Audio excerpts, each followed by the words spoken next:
Сәлем баршаңызға. Бүгін біз өте дәмді трайфлдар дайындайтын боламыз. Мерекелік дастарханның сәнін келтіретін өте дәмді әрі нәзік трайфлдарымызды бірге жасап көрейік. Тәттіні жақсы көретін қыздар, сіздерге міндетті түрде ұнайтынына сенімдімін. Олай болса кеттік. Бізге ең алдымен 3 жұмыртқа және қант қажет болады. Жұмыртқаға қантымызды салып, миксермен жақсылап араластырамыз. Ең алдымен миксерді жай жылдамдықта, одан кейін жайлап көтеріп отырамыз жылдамдығын. Міне қыздар, осындай аппақ көбікті масса шығу қажет. Одан кейін құрғақ массамыз ұн, какао және қамыр қопсытқышты біртіндеп салатын боламыз. Құрғақ массамыздың жартысын салып болғаннан кейін миксермен жақсылап араластырып аламыз. Осы процесті тағы да қайталайтын боламыз.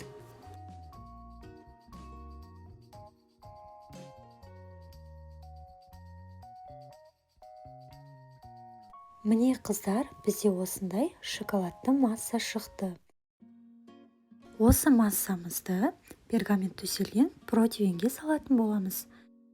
Осы кезде сіздерге лайфхак айта кетейін. Пергамент қағаз жақсы нық тұру үшін табамыздың астына кішкене су тамызып сулап аламыз.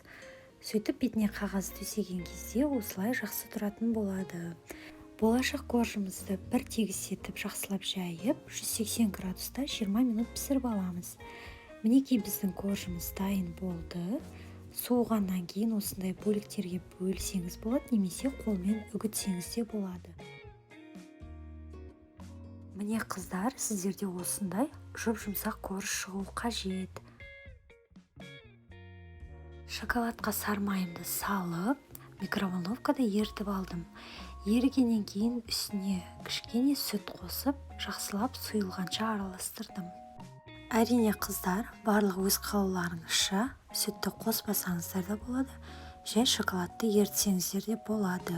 Шоколадымызды ерітіп болғаннан кейін кремін жасауға кірісеміз. Ол үшін бізге 33%-ық сливки, яғни клейгей қажет болады.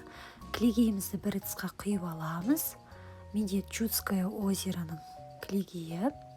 Одан кейін үстіне сахарная пудраны салатын боламыз. Салып болғаннан кейін ең алдымен жай жылдамдықта жайлап жылдамдығын көтере отыра миксермен соғып аламыз. Міне қыздар, бізде осындай өз массасын ұстай алатын крем шығуы қажет, сұйылып кетпеу керек. Трайфлға керекті барлық тағамыз дайындап алдық. Енді өз қалауларыңызша ыдысқа осылай кремді жағасыздар.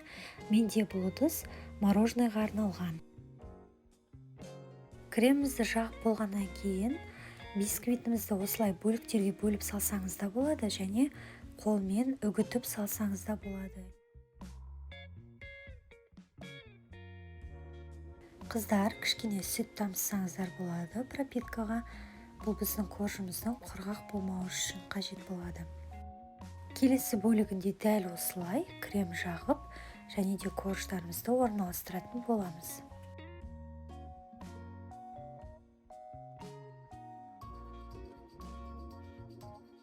Жаңағы ерітілген шоколадымызды бетіне құйып шығамыз.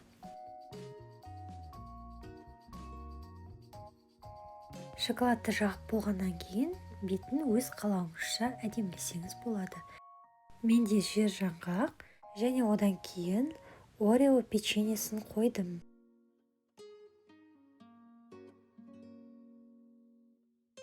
Бұл екінші нұсқасы. Жаңағыдай ыдысқа тағы да кремімізді жағамыз. Кремімізді жағып болғаннан кейін үгітілген бисквитімізді салып шығатын боламыз. Және де тағы да дәл осы процесті қайталай беретін боламыз. Кремімізді жағамыз, бисквитімізді саламыз. Енді ең соңындағы жаңағыдан ерекшелігі, бұл жерде кремді толықтай бетін тегістеп жағатын боламыз. Кремімізді жақсылап тегістеп жағып болғаннан кейін бетіне шоколадымызды тегістеп жағамыз. Шоколадты жағып болғаннан кейін өз қалауыңызша әдемілесеңіз болады. Міне қыздар, өте дәмді трайфлдарымыз дайын болды.